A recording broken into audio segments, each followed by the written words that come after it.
Good evening, ladies and gentlemen. I think I'm going to start fighting with Rwanda events. I don't know why they never gave me a shorter podium or a stool to stand on, but I hope you all can see me. My name is Arnold Kwizera. I'm going to be your host for today. Thank you for making the time, and I hope you enjoyed the coffee and tea outside there. It was really, really good coffee. And we're going to ask a few questions regarding the coffee and tea. Good evening, everyone. Happy New Year. I'm one of those people that say Happy New Year until September, as long as it's the first time to see you, so allow me to do that.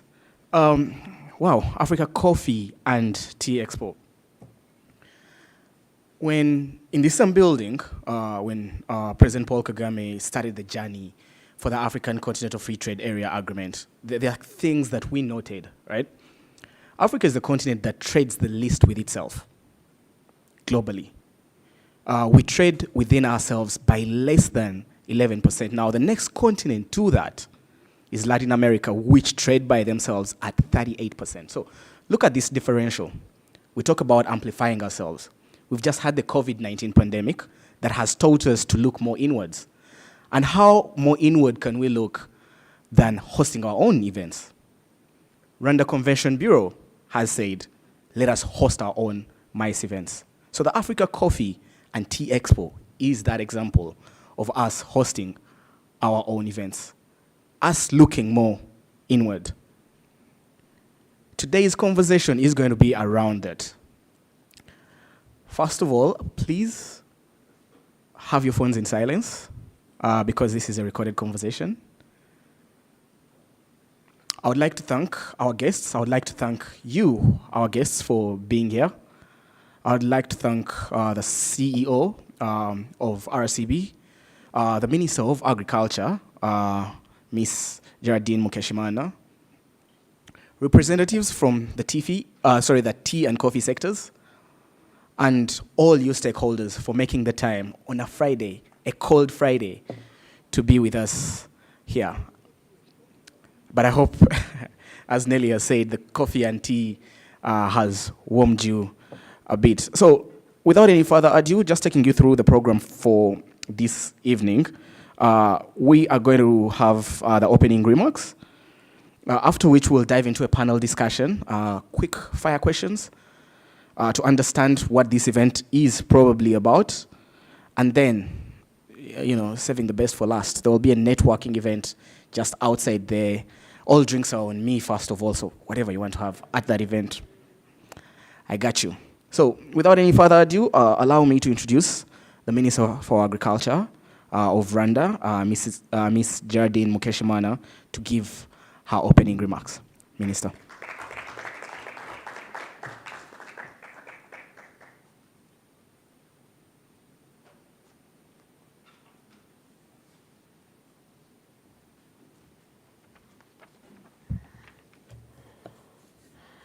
Thank you, moderator.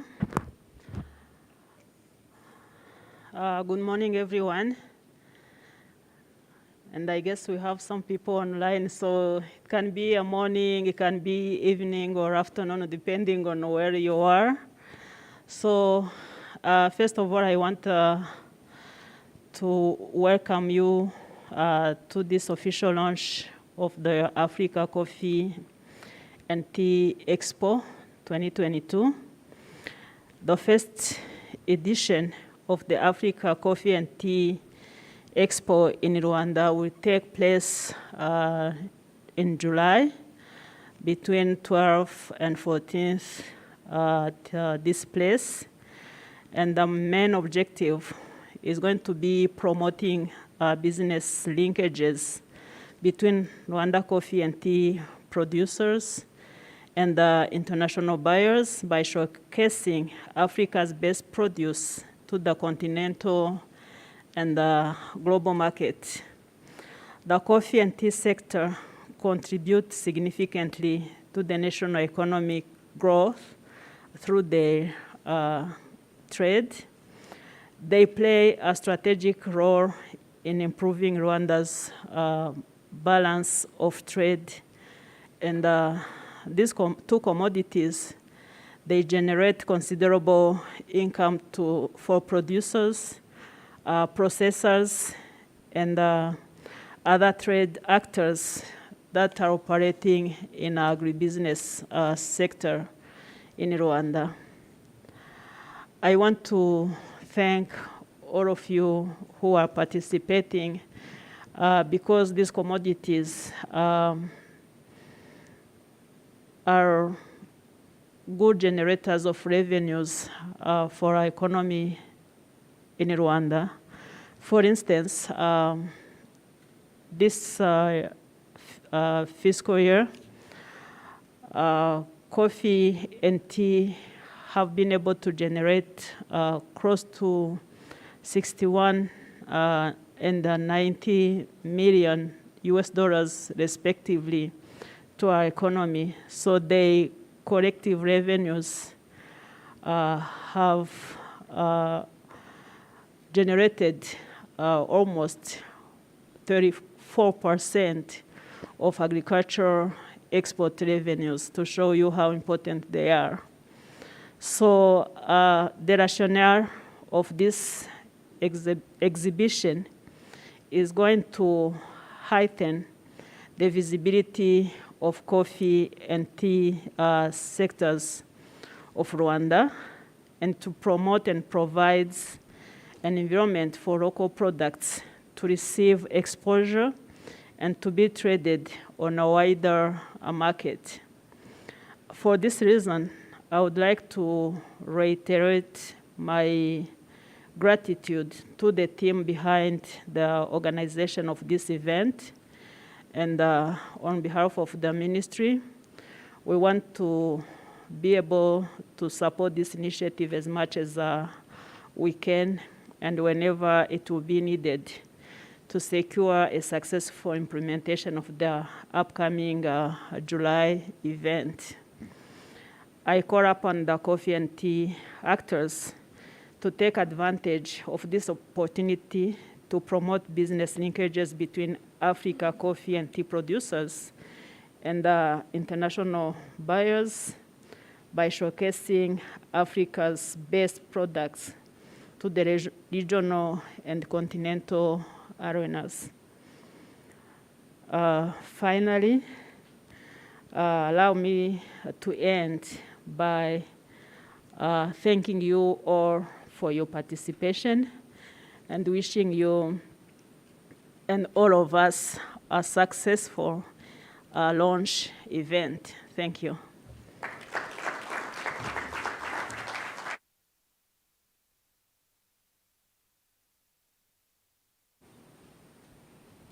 Thank you, Minister. The Minister set the pace for us, so a lot of pointers there. Now, I'd like to go to a place where I have a more seated advantage and have a panel, a conversation. Without any further ado, allow me to introduce our panelists for today, the people who are going to answer or help us expound on those hard questions. Now, I'd like to start with the CEO of Rwanda. I'd like to start with Mr. Gilbert Gatali, the chairperson or chairman of SEPAR, representing the Coffee Association.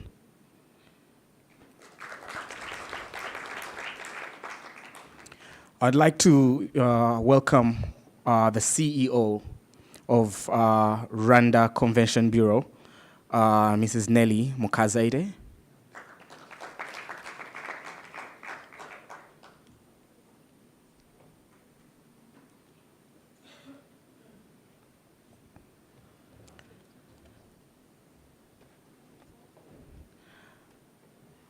I'd like to also introduce one of the key stakeholders in regards to these two sectors, the COO of NAEB, Mrs. Sandrine Rugeni.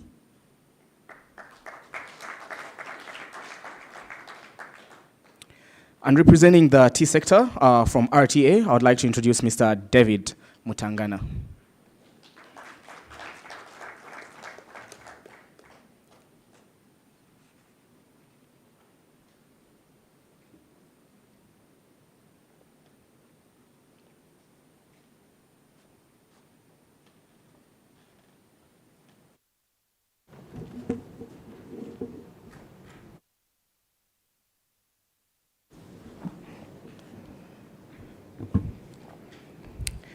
Good evening once again. Muraho. We have some viewers here, Bonga as well, to everyone watching us. Now, I want to throw my first question to Naib. And I want to piggyback off something the minister talked about in regarding to the contributions of these tea sectors, tea and coffee, these two sectors, to Rwanda's export earnings. Yesterday, we saw the governor of the central bank give those results from the monetary policy. And the export earnings from tea and coffee were the biggest contributors to Rwanda's foreign export receipts, going up by about 41% last year in a pandemic year. Now, how does hosting of the inaugural Africa Coffee and Tea Expo, which is a great platform for coffee and the tea industry in real terms, what does this mean for Rwanda, one, and Africa at large? Thank you, Arnold. Good afternoon, everyone. I think it's with very great pleasure to be here talking about this topic, whereby we can be able to link or to have coffee and tea at the same room, same discussion, because they still play a big role in our economy, as Honorable Minister has just reiterated.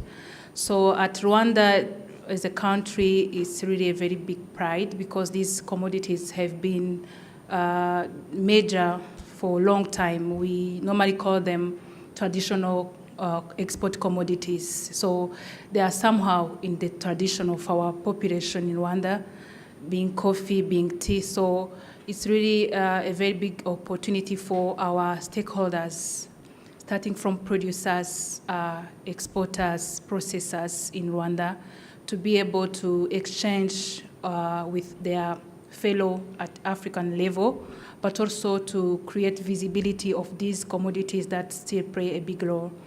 Another thing that we foresee that would be an opportunity for this event is that Rwanda aspires to create a single origin, being for coffee or tea, whereby all consumers across the world, we know that in this cup that we are taking is coming from this area in Rwanda. So it's really a very good opportunity. We are striving to see how we can create that traceability because they are renowned by their quality.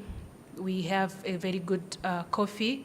It's renowned, but we don't see yet consumers really enjoying it, knowing it's Rwanda, because once it reaches to the market, sometimes get branded with other coffees.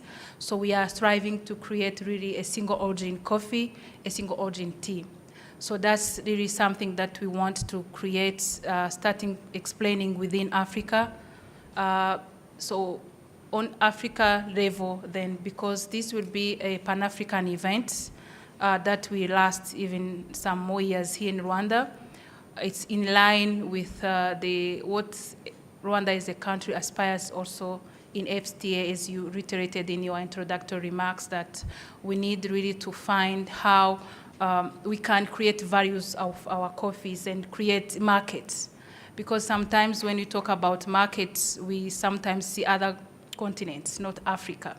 So we think that sitting together as this event, we see how we can create now markets within Africa, where producers can even exchange with buyers, not only from other continents, but even we are expecting to find buyers from Africa.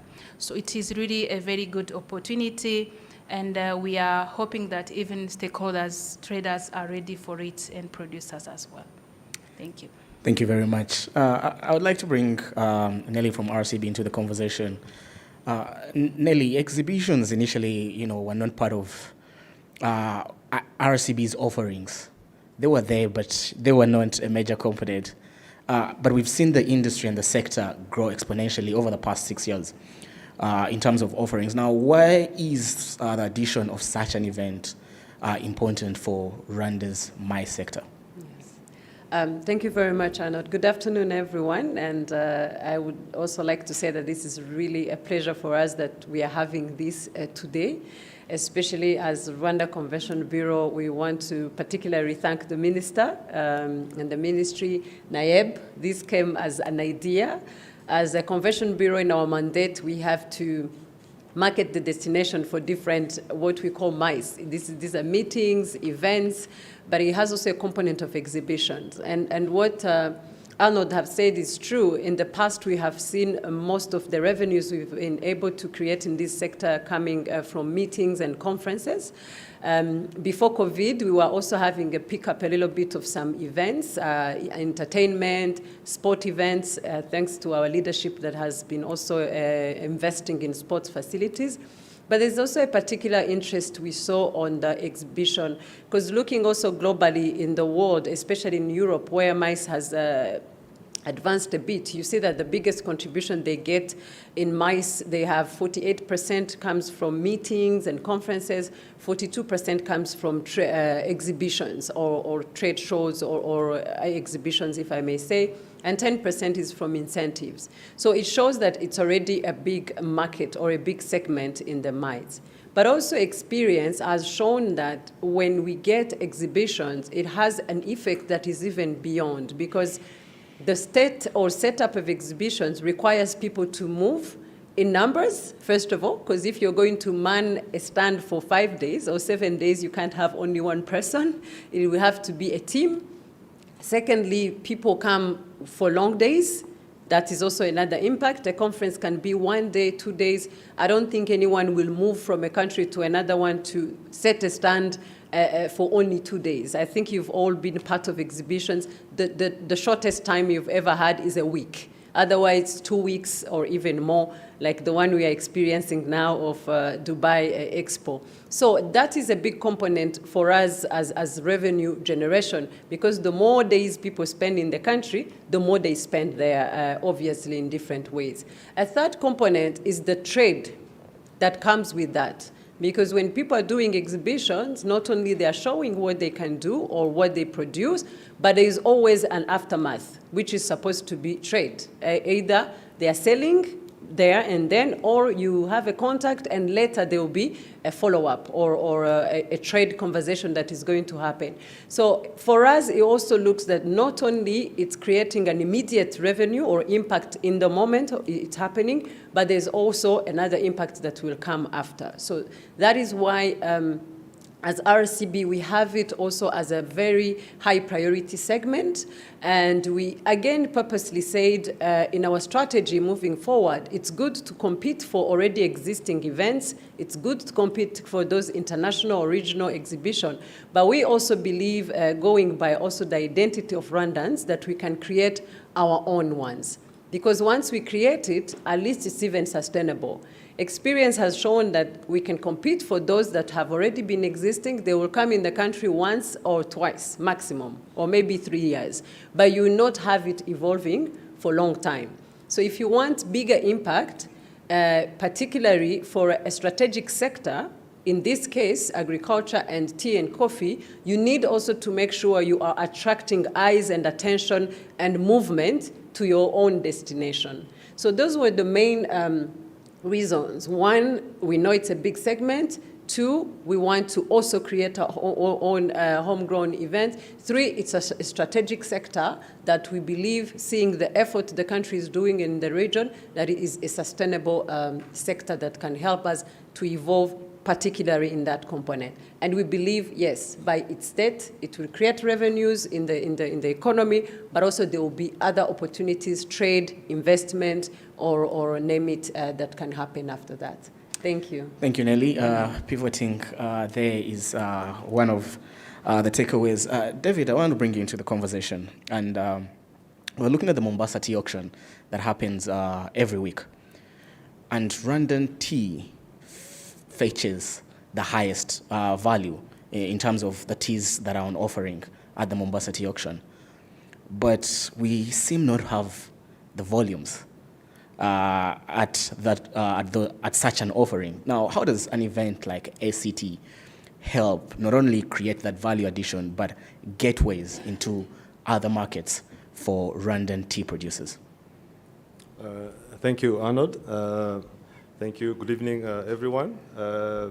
if I should just maybe pick it from the Mombasa auction that you just mentioned, it happens to be the largest auction in the world when it comes to black tea, CTC, which caters for 60% of the world export. Can you imagine now the world export now all coming from Africa, yet we do nothing about it? So I think this is a good opportunity, as the CEO mentioned and the CEO Nelly just mentioned. We need to capture this moment and have these homegrown solutions and have our own trademark. I think this is a good way to start, and we thank the government for the encouragement. Coming back to the volumes and the prices, of course, Rwanda tea is officially the best. We do our best. Of course, it's a lot of investment into it.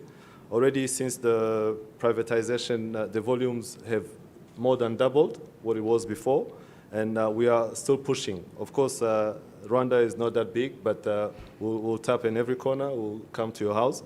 But we'll make sure that we have a good product, and we want to develop and have. This will also add value to what His Excellency has been asking us to do, is the value addition. What's the point of the value addition when you are exporting everything? You know, we need to start consuming our own product. This will be an opportunity for us and for everyone, especially the African continent. As you can imagine, what we hold to the world is a jewel. So we are still maybe underpaid. So we are looking forward to this, and this will be a good opportunity for us and everyone in the sector. Thank you. Thank you, David. David, you right away take me to a segue, and I want to bring Gilbert into the conversation. Gilbert, often when conversations around traditional exports, coffee, tea, that David out here represents, when conversations like that are held, we often see these as sectors that already are slam dunk sectors. For basketball terminology, I understand.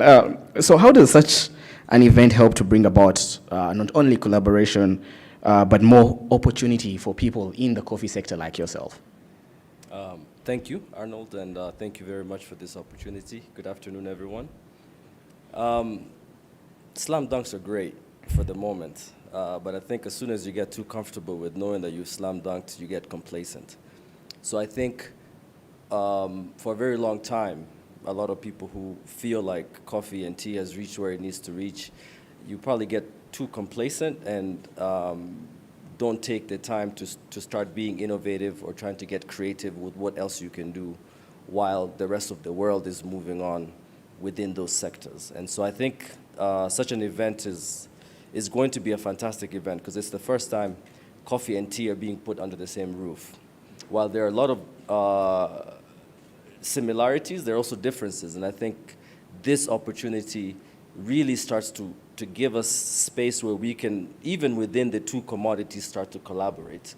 You know, you go to a coffee shop, and tea is just this other thing that they give you. You don't have tea houses that specifically focus on tea, and then coffee is the other thing that they can just give you. But maybe there's an opportunity to start creating spaces where tea and coffee are complementing each other so that you can actually enjoy a specialty tea drink as opposed to just a specialty coffee.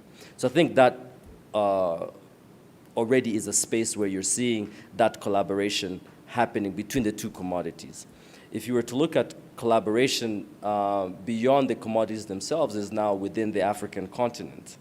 How do governments and institutions, companies, private sector players, how do we start collaborating with each other? I think that becomes an opportunity because I think the rest of the panelists have said this, we're not consumers, we're all producers who are moving and forwarding and exporting what we have produced. But it's 2022, there's definitely an increase of people drinking, and I'll speak more to coffee obviously because that's my forte. Drinking a bit more coffee, but there could be a lot more coffee being consumed, that be a part of our culture. So us turning the page to become not only producers, but consumers. And I think there's now an opportunity to start consuming, especially with Africa having such a young population that are spending a lot more time not in their homes, but in the third living rooms, as we call them, as cafes. So I think turning the key towards us being consumers is going to be a great opportunity for such an event like this, and us being able to learn from each other, because there are countries that are not producers, like South Africa, for example, that are fantastic consumers, and there's so much that we can learn and grow from, and I say this as Rwanda. And so there are now going to be opportunities where that trade, that conversation, that experience is going to be able to be shared. So looking at how, and that adds to the fact that as exporters and producers, we're price takers. You know, we're in a position where we allow whatever price is out there for us to take it. Now, the way we can consume, if we can collaborate, if we can say, but hold on, you're producing this kind, if I can produce this kind, there's a collaboration. Now we start turning the page to now be, we're not going to be price takers anymore, but rather price setters, and say, well, if you don't buy it at this price, it's okay, I can consume it or I can sell it to my neighbor.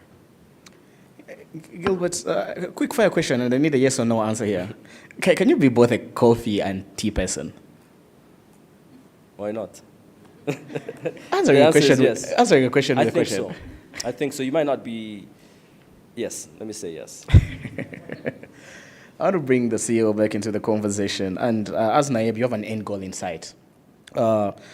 And that end goal is largely to your stakeholders, to the farmers, to your producers, to the people in the sectors.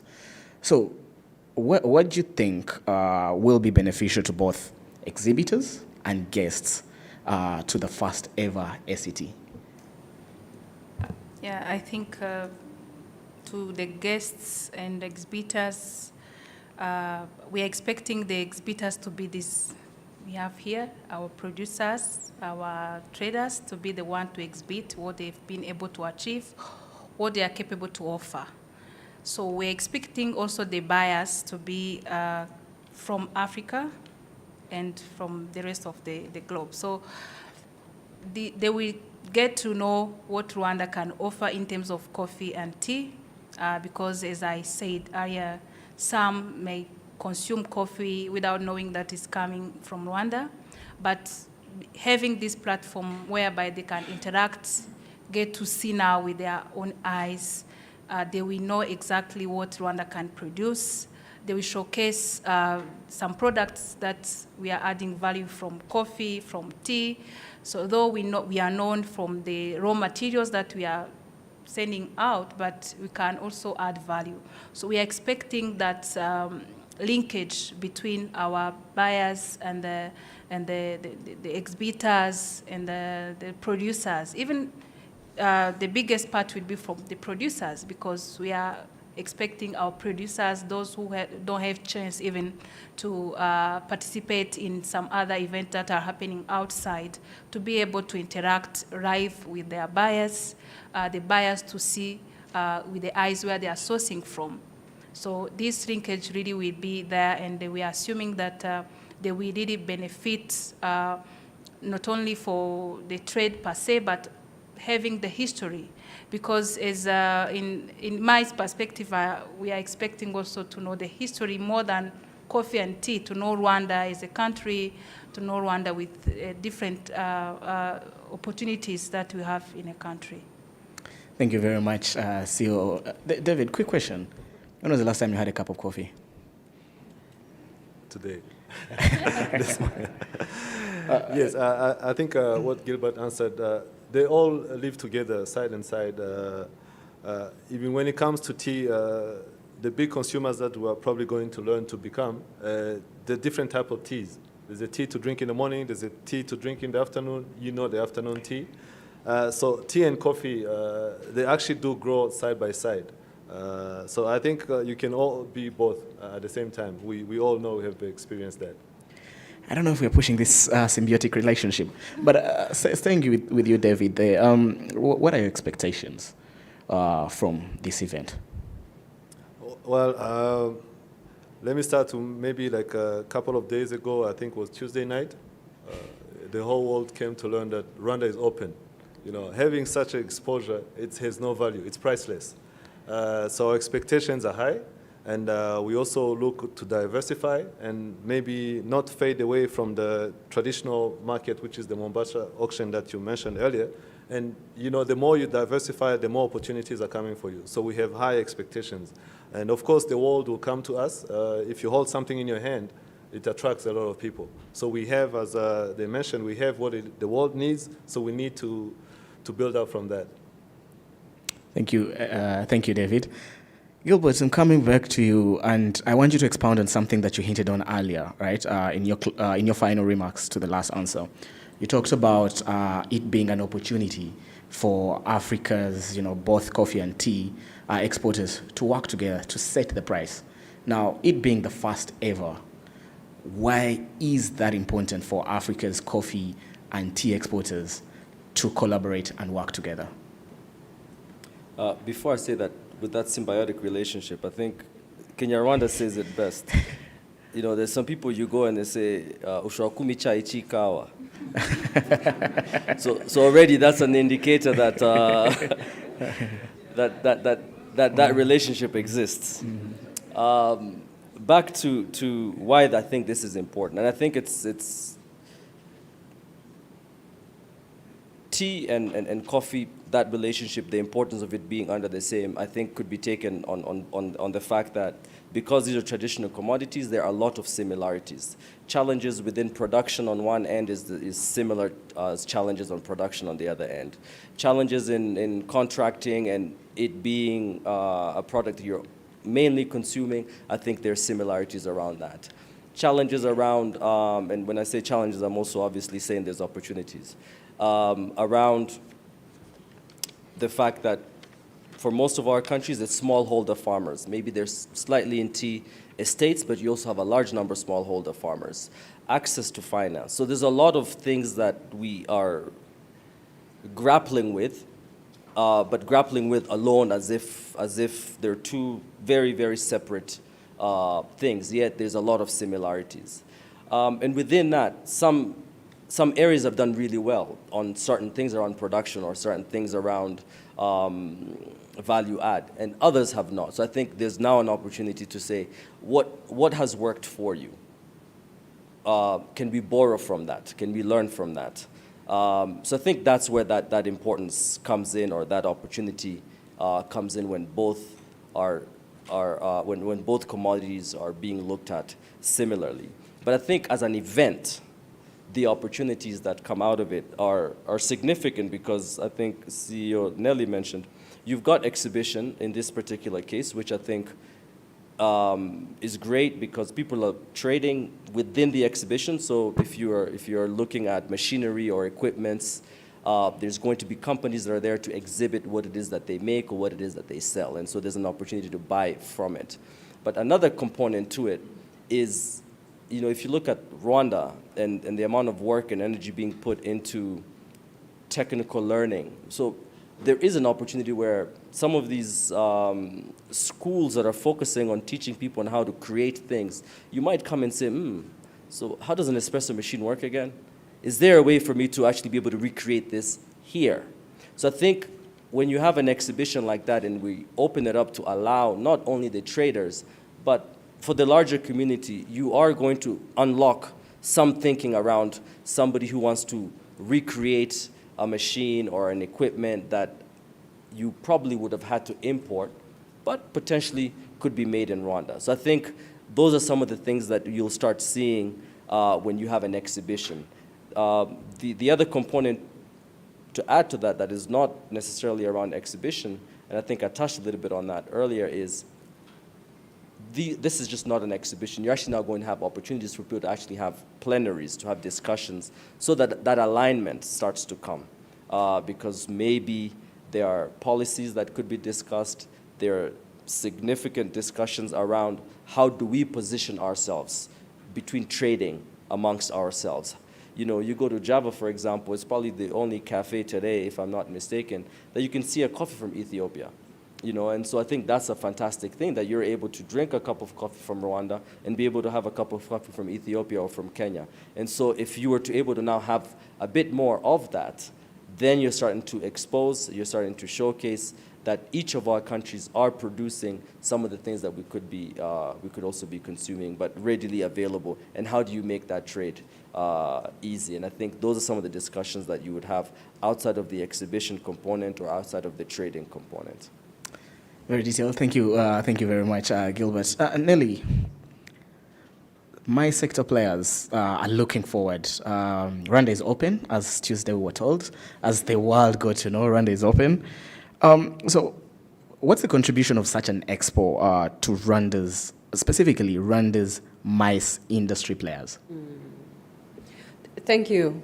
I think most already have been mentioned by everything they were talking about. But concretely speaking, first of all, I'm really excited about how much it can create, and I look forward to working with all of you through NAEB or the different associations to own this. Because the moment we'll own it and drive it, the impact is going to be, first of all, revenues, obviously. Straightforward for us, we look at how many people are going to come in the country from abroad, how many days are going to be here, how do we make them spend? So that goes with creating opportunities and creating jobs.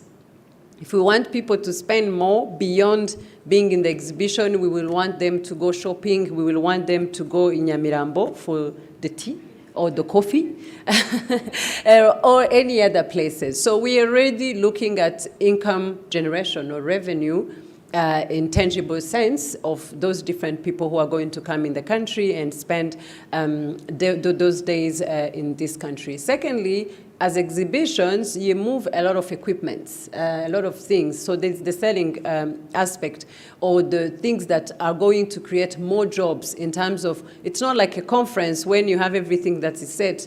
Exhibitions create a lot of other small jobs. You have to build the stages, you have to move a lot of things, and there's job creation. And beyond that, of course, there's always that multiplier effect. French and English is always getting in the language, in Kinyarwanda.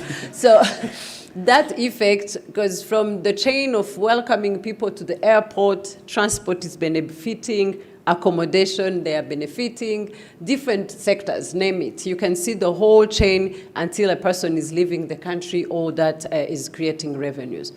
But again, for us, it's strategic because we want the eyes and ears to hear and see Rwanda. So if we create an event together and we own it and we do it à la Rwandais, we really do it the way we've been guided by our leadership in making sure we do it to the highest standard, we do it in the fact that it gives an impact even after. We believe it's going to grow, and it's going to be, for us, beneficial because it's one of the marketing ways of selling the country. And then also another impact it creates is that the more you have such kind of events, people are coming, they become your ambassadors. You no longer have only one person or one institution talking about your country, but you have more and more that are going to talk about your country. And another key point that you mentioned is, for this particular one, it goes in that line of saying, all right, usually we go there, sell it, import it, export it mostly. But now we're in a position where we welcome you to come and experience it with us. So we see some of activities that will be outdoor. They go visit some of our tea plantations or coffee plantations. And it's an opportunity to show them the country, to sell the country. So it does serve so many purposes, in particular that sector, but also other many sectors that for us combine. So it's one of special events where you can sell so many products and sell the country in so many ways at the same time with a particular content. So that's why really one of our expectations is that we own this. I'll be lying if I say that I know any different type of coffee. I just take a cappuccino. I don't know cappuccino is made by which type of coffee. I have no idea. So maybe it will be also an opportunity for people like me to learn more about coffee. And next time I will be particular and maybe I'll be knowing what I'm consuming. The same as tea. I've seen some tea labeled white tea, green tea. Others are gold. I always wonder what is the difference. You know, I don't know, maybe others know. So that will be an opportunity for people to know when it's white or green or gold or super or crystal, this is the difference. So all those are impacts that this event is going to have in the country. But the biggest one really being that we want to make sure eyes, ears, and Rwanda, we promote our products, but we also promote our region at the same time. In this expo, it won't be only Rwandans exhibiting. We are going to have regional, international people who are in that sector. And that is very impactful, that they are gathering, as my mates mentioned, in Rwanda, showing that product and that it's something that is going to continue. So we expect a lot from it, but we also expect a lot of work from us because we are driving this and it's first edition. And of course, happening here, we want to make it the best and most unforgettable experience that people will live so that even another year, they will even be more excited about what they are going to experience. Thank you. Thank you, Nelly. I want to bring someone into the conversation who is going to be speaking to us shortly. That's from the Synergy Business Events, Mr. Tisetso Tau. I think he should be coming up. But as he's coming up, David, Mr. Tisetso is going to be speaking to us from South Africa. And one thing synonymous with South Africa is the wine, right? With the wine, people actually go and get married at wine farms. We've seen people propose at tea plantations. Are you looking at that as a way of making some quick money? People can have their weddings there? Thank you, Arnold. I think we all know now, one of the pillars we have now in the tea sector is tea tourism. It's something we want to pick up and take to the next level. We all know the one and only in Nyungwe. Of course, the scenery is the tea. And we want to take that everywhere else, not have that the same level. It could be $20 a visit, but it still is money, as the CEO mentioned. It will generate income and people to love it. Most people don't even know that tea exists. We always have visitors. I once had visitors, actually they were coming from South Africa. They kept looking, does this belong to Rwandese? I said, no, it moves at night. Of course. So there's also that sensitization that needs to be done, which is publicity. We like to be open and also develop the tea tourism as a income-generating sector as well. More diversity there. I saw Mr. Tisetso earlier, Tau. I don't know if we are able to get to him, but if he's there, Mr. Tisetso. I'm here. Yes. Sawubona belunjani usuku wako.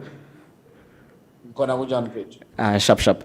Now, I just want you to tap into your experience. Now, how should we expect, or what should we expect from an event of this magnitude? Thank you for that. Can you see me, by the way? Yeah, we can see you. Okay, great. All right. Mweriwe. What you can expect really is an establishment of a strong mice sector represented by the coffee industry for the show. I think part of our involvement is ensuring that we support the Rwandan Convention Bureau, we support NAEB, and we obviously establish a strong mice sector so that it can take on and compete for other conferences, meetings, and incentives around the continent. So I think Coffee and Tea Expo is going to be one of its first, as the previous speaker mentioned, that we're bringing for the very first time, we're bringing coffee and tea under one roof. And we want to be proud of that, in ensuring that there are enough exhibitors, ensuring that enough delegates come on board, there's enough brand exposure for potential marketers, and most importantly, buyers get value for money. So what you can expect is obviously a big show. We have a 5-year trajectory in terms of growth, but we're not going small in year one. We obviously want to hit the ceiling and hit the lights out so that we obviously achieve what we want to achieve in terms of making sure that coffee and tea becomes a formidable product that is exported out of Rwanda and more specifically out of the continent as well. Thank you very much. Thank you very much, Tau, for those looking forward to having you in Rwanda very soon. Giabonga, have a great rest of your evening. Thank you, sir. I want to thank my panelists, our panelists today. I want to thank Gilbert, starting with Gilbert from the Coffee Association, Exporters Association. I would like to thank to Gilbert's left, Mrs. Nelly Mukazaide, the CEO of RCB. I want to also thank Mrs. Sandrine Urejeni, the COO of National Agriculture Export Board, and Mr. David Mutangana from RTA. Thank you for making the time. Thank you.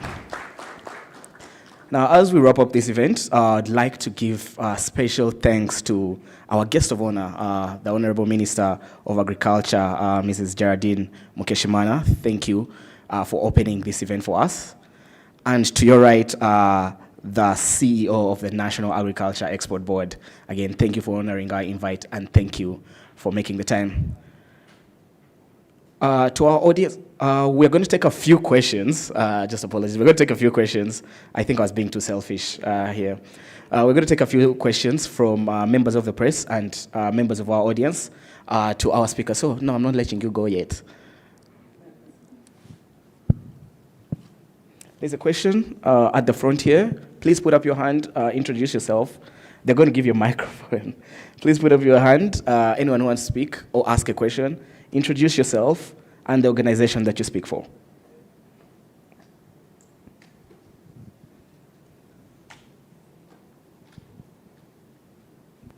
I'm Bridgette Harrington. I'm president of Harrington Dorsey.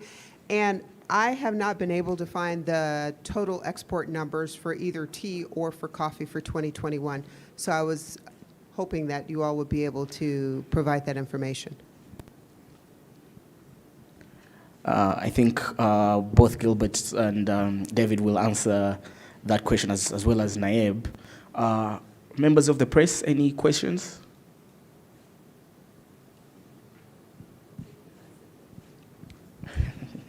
Maybe to reiterate, there's a question there.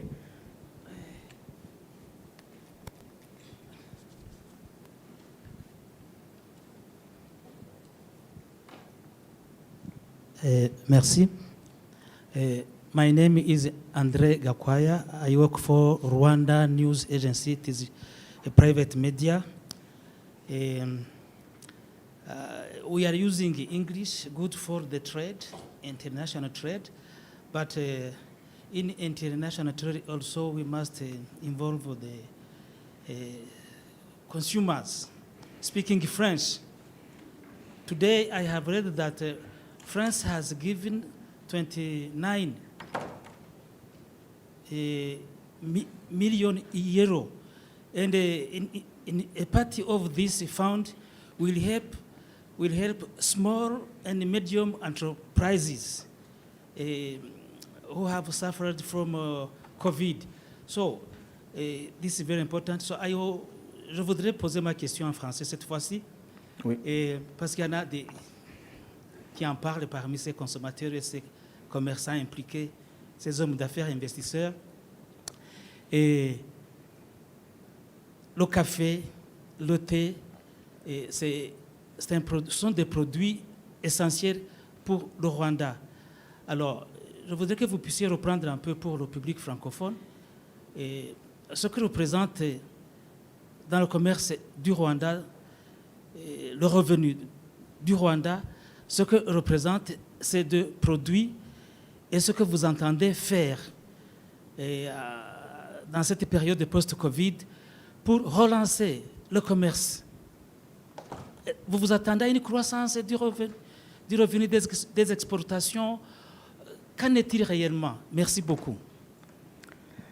Thank you very much. Are we taking any more? I will take one more question before we can have those answered.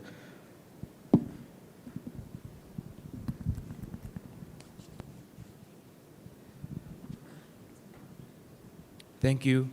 My name is Evode Uiraje, a journalist from the East African and Rwanda Today simultaneously.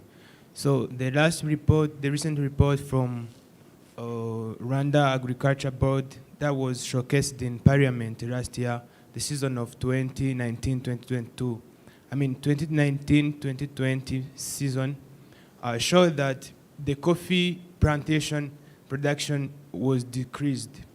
And there must be the coffee tree renewal. So, and the citizens are worried to plant new trees. How will you cover that gap that will be in plantation of the new trees and covering the new production? So citizens are not ready to bear that burden of waiting for long of new plantations. So aren't you worried about the new production decrease? Thank you. Thank you very much. I think we'll start with that last question, Gilbert, regarding the effects on coffee farmers from the gentleman from the East African. So I'll speak to coffee, and I think, yes, production, there definitely has been a production challenge, and the worry is definitely in existence. And I think one of the things we'd be very excited to see at this exhibition is how are other people dealing and worrying and managing production issues, as we ourselves look at how we do our own mitigation of production challenges. And I think there are definitely things that are being taken into consideration, discussions, planning around how to increase production. And I think production is very wide, and there's so many components that go into what contributes and what factors affect production. And I think currently there are definitely, I think a week or two ago, we had a meeting to look at what are some of those things that we can do either in fertilizer, in replanting, so rejuvenating the trees, understanding the soil analysis. There's some work that's being done. Like anything else, I think as long as people are aware that it's a challenge, even if there's a slow production, if the right things are being done so that there is a big jump, I think it's the right way to go about it. So the worry that might exist, I do think that there's definitely some things that are being put in place that might allow us to take it to the next level as far as mitigating the challenges that we're having in production. Thanks. Thank you, Gilbert. I want to go to the question that was in French and to each of you to explain with a little French. They wanted to understand, I believe they wanted to understand, correct me if I'm wrong, what this event is going to be like in French. So I want to start with you, David, from... David, your French is okay, right? It's decent. Comme ci, comme ça. Comme ci, comme ça. Yeah, but if you come from T-sector perspective, what this conference means for you, Nayeb, of course, Nelly there, and Gilbert as well. David. Merci. Je veux essayer un peu d'élaborer de quoi il s'agit cette convention, même si c'est le travail de Nelly. Mais je vois que c'est une opportunité pour toute l'Afrique en général. Pour le thé, le café, comme mentionné par avant, c'est des produits qui ont une valeur d'exportation pour l'Afrique. Mais malheureusement, la consommation fait un tour et revient en Afrique. Bien sûr, quand on parle de l'Afrique francophone, c'est l'Afrique de l'Ouest. C'est à majorité musulmane, donc c'est des preneurs de thé en grande quantité. Donc c'est une opportunité, cette conférence, qu'ils puissent savoir que ça se trouve ici en Afrique, que le produit est peut-être fabriqué et vendu directement en Afrique. Je crois que c'est une opportunité pour tous les Africains et les consommateurs de thé et du café. Merci. Everything he said, yeah. Madame COO. Je crois que David a bien élaboré, il a tout dit. Merci. Nelly. Bon, merci beaucoup. Pour commencer, comme vous avez mentionné, ce n'est pas seulement pour l'Afrique anglophone. Quand on parle de Africa Tea Expo, c'est l'Afrique en entier. Donc, on va même aussi inviter les producteurs ou les vendeurs ou les consommateurs, même des pays francophones. Donc, ce n'est pas seulement pour les pays anglophones. Et deuxièmement, c'est bénéfique. C'est bénéfique Et nous avons l'espoir, comme c'est vrai, c'est une période post-Covid, mais ce n'est pas seulement la production du thé et café qui a été affectée, c'est tous les économies ou tous les secteurs d'économie. Comme on voit un relancement dans d'autres secteurs, on a aussi l'espoir qu'il va y avoir aussi un relancement dans le secteur agricole et le secteur du thé et du café. Et ce qui peut prouver ça, c'est déjà la présence de tout le monde qui est ici. Les gens qui sont déjà dans ce secteur, qui sont toujours dédiés à faire tout ce qu'il faut pour que le secteur se relance. Donc, que ce soit au niveau de notre gouvernance, que ce soit ministère, NAEB, mais que ce soit aussi au niveau du secteur privé, on voit l'envie, la volonté et les gens qui s'y mettent chaque jour pour que le secteur se relance. Donc, on voit que la conférence sera une opportunité pour échanger les idées sur tous ces défis que le secteur peut toujours avoir, mais aussi échanger, donc apprendre des uns des autres comment on peut avancer, prendre de bonnes choses que les autres ont pu faire, qu'on peut aussi mettre en action, ou bien laisser ou donner l'occasion aux autres aussi de voir ce que nous avons pu faire. Donc on voit que c'est une grande opportunité dans cet aspect et que c'est vraiment un grand pas pour le relancement du secteur et de la production du thé et du café. Merci. Thank you, Nelly. Pardon, Gilbert. Oh mon Dieu, je ne parle pas beaucoup français, mais je suis d'accord avec tout ce qu'ils ont dit. Thank you very much. Do we have any more questions? Want to wrap this up? Oh, there was a question regarding the numbers. Yeah, statistics. We're saving the best for last. Yeah, by Brigitte. It still works. Oh, Yeah. okay. Yes. Okay. Thank you. With regard to the numbers, I think we have mentioned them, but there's one question that was asking about the reduction of the production. It's true that really the production is decreasing, but there's also some strategies in place to try to see how jointly we can increase the production. So for coffee, last year we recorded 16,000 metric tons that end around 61 million USD. And for tea, we have 34,000 metric tons that end around 90 million USD. So those are the numbers so far. But the question that has asked by Evode, I think, regarding the issue of aging trees, coffee trees, so and the worry of farmers for rejuvenating their coffee trees. It's true that that's really a big challenge that we have as a sector. But also we have a strategy in place. Of course, farmers somehow, they might be reluctant to uproot. You can imagine uprooting the tree and foregoing 1 kilogram that they would earn from the tree.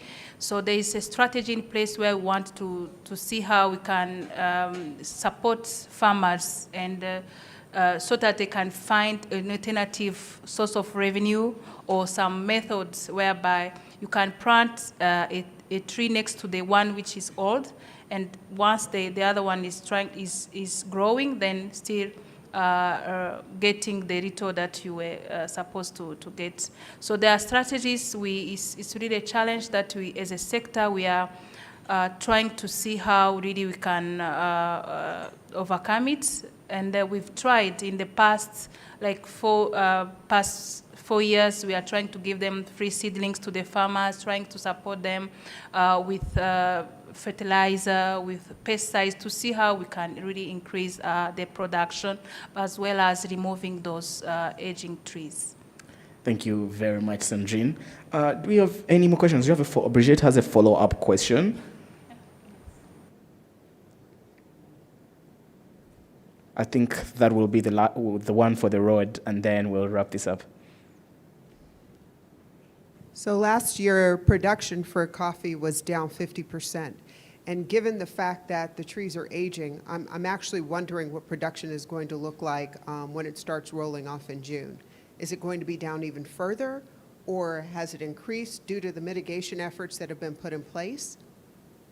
I mean, this is a major concern because one of the conversations I had last year was about with a particular exporter that they had like 6 companies they were exporting to, but they only had enough coffee for 3 of those companies.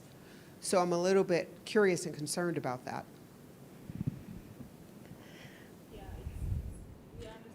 Concern, but as I said, we can't predict. Even the last year, the reason why the production was relatively low was that on that cyclical nature of coffee production.